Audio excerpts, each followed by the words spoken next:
Kita juga tidak ingin gerasa-gerusu, buru-buru membangun sesuatu itu juga tidak boleh asal-asalan. Jangan sampai konstruksinya justru tidak tahan lama, apalagi dihadapkan dengan teman-teman wartawan yang telah hadir dalam acara Rakor Bangwil yang diselenggarakan oleh Badan Pengembangan Infrastruktur Wilayah BPIW Kementerian Pekerjaan Umum hari ini, yang tentu saya didampingi oleh Bapak Menteri PU, Pak Dodi Hanggodo, Ibu Wamen PU, Ibu Diana, kemudian ada Wamen Transmigrasi, Bapak Viva Yoga, Wamen ATR BPN, Bapak Osi Dermawan, Kepala BPIW, Pak Yuda, dan semua pejabat teras Kementerian PU dan berbagai kementerian lembaga yang menjadi mitra Kementerian PU.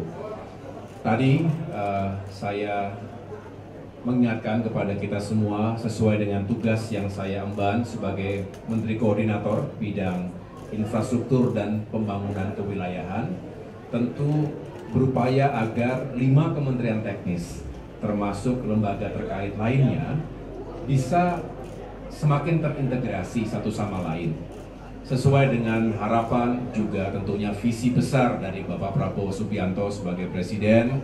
Beliau ingin Indonesia ke depan ini semakin maju dan rakyatnya semakin sejahtera. Tentu penopang dari itu semua adalah infrastruktur yang dihadirkan secara berkelanjutan dan juga berkeadilan. Tantangan kita kompleks. Kita juga punya prioritas pembangunan yang banyak di berbagai sektor, baik aspek pembangunan fisik maupun pembangunan manusia. Oleh karena itu, selalu dihadapkan pada keterbatasan, termasuk anggaran. Disinilah tentu kita harus meyakinkan agar pembangunan infrastruktur itu benar-benar tepat sasaran, efisien, produktif, dan benar-benar berdampak langsung pada peningkatan pertumbuhan ekonomi dan juga kesejahteraan masyarakatnya di seluruh wilayah, Aceh hingga Papua. Tidak boleh kemudian ada ketimpangan antar daerah yang terlalu besar gapnya. Di sini tugas kami dan kita semua untuk meyakinkan konektivitas antar wilayah semakin baik, infrastruktur dasar juga semakin terpenuhi. Kita ingin menunjang terciptanya swasembada pangan, energi dan air, termasuk pendidikan, pelayanan kesehatan bagi masyarakat juga semakin baik. Lagi-lagi itu semua membutuhkan infrastruktur yang memadai dan berkualitas. Jadi Rakor hari ini tentu penting untuk menyamakan catatan, menyamakan frekuensi sekaligus menetapkan target-target jangka pendek dan menengah yang juga visible dan bisa dilakukan secara menyeluruh. Target-targetnya juga harus terukur dan tentunya menunjang tercapainya visi besar dari Bapak Presiden Prabowo tadi. Saya pikir itu yang menjadi esensi utama dan akan dilanjutkan secara teknis. Nanti ada pembahasan-pembahasan lanjutan sesuai dengan bidang masing-masing. Kira-kira itu, teman-teman sekalian. Pak, ada izin Pak, Aji dari antara Pak izin bertanya. Yang pertama Pak, mengenai keterpaduan infrastruktur demografi 2030 Pak. Nah, dari Kemenko sendiri apa saja fokus bonus demografi yang berikutnya? Terus untuk Pak Dodi Pak, tadi kan Bapak sempat menyinggung quick win terkait renovasi dan rehabilitasi sekolah Pak. Kapan itu dimulai Pak? Terima kasih Pak. Ya, pertanyaannya bagus. Benar bahwa kita juga harus benar-benar secara teliti menetapkan program-program yang langsung menyentuh masyarakat, terutama untuk meningkatkan kualitas hidup dan kapasitas sumber daya manusia yang selalu sering diindikasikan apakah pendidikannya baik, kesehatannya layak, termasuk juga apakah punya pekerjaan dan penghasilan yang juga bagus begitu. Dan disinilah nanti Pak Menteri PU bisa mengelaborasi, ada beberapa target-target jangka pendek dan juga menengah yang bisa meningkatkan kualitas pendidikan. Contohnya program perbaikan sekolah-sekolah, termasuk madrasah-madrasah. Pembangunan sekolah, kita juga tahu bahwa cukup banyak masyarakat kita yang pendidikan atau fasilitas pendidikannya belum layak. Apalagi yang masuk ke dalam kategori daerah 3T. Disinilah harapannya Kementerian PU bersama dengan kementerian lain bekerja sama agar bisa menghadirkan fasilitas pendidikan dan pelayanan kesehatan lebih baik. Silakan Pak Dirut. Untuk program pembangunan dan renovasi sekolah dan madrasah, kita sebenarnya sudah dimulai dari 2024 ini.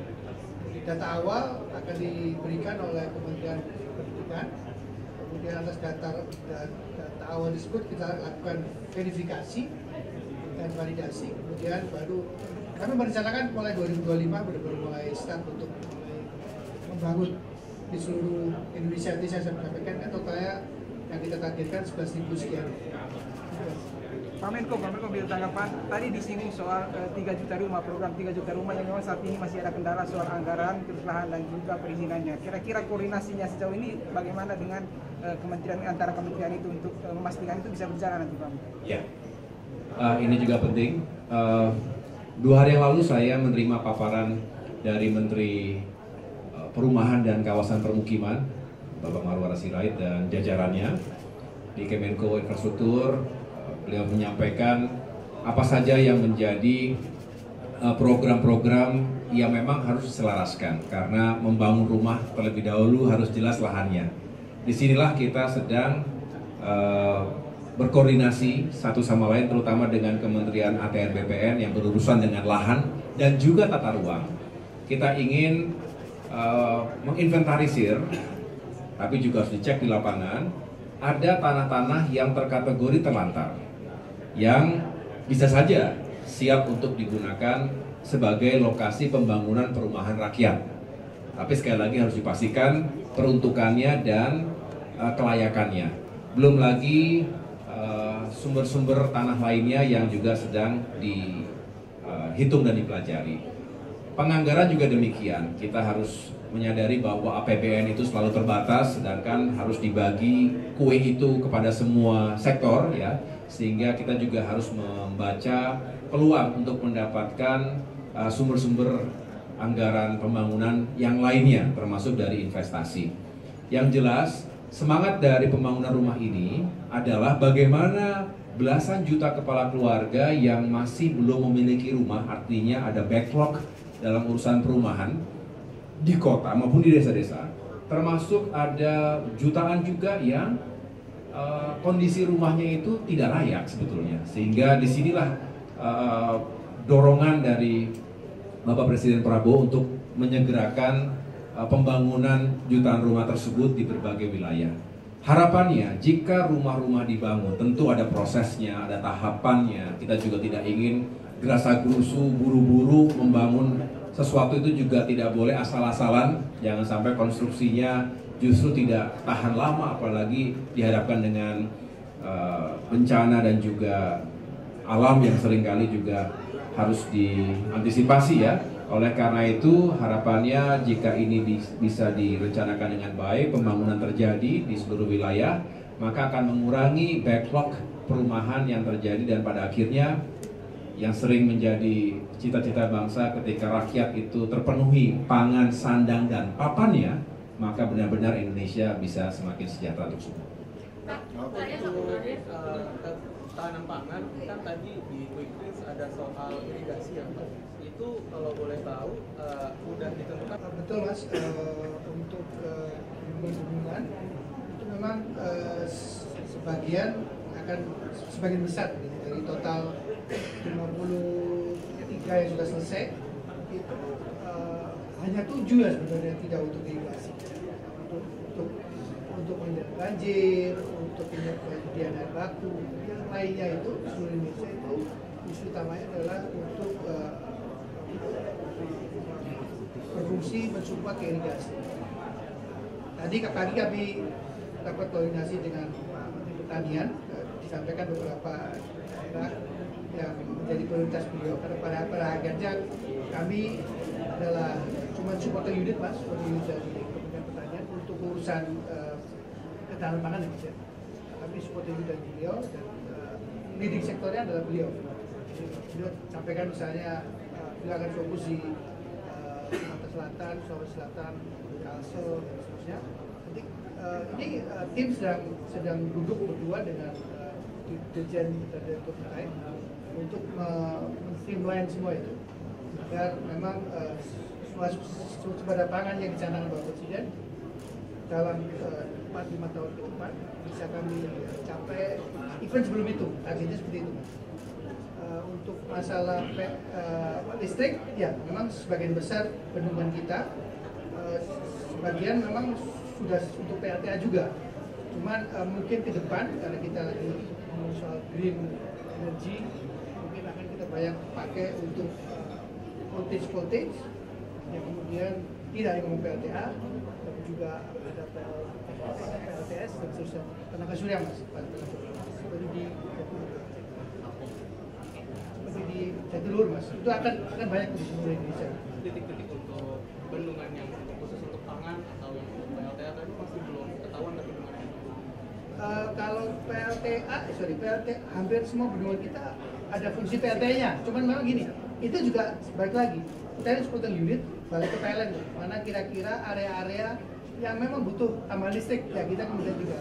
Seperti contoh yang baru akan kita bangun bendungan 3 di Haji.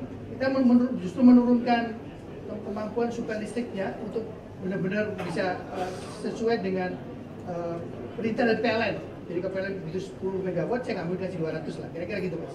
Ya, gitu. Pangan tadi titiknya?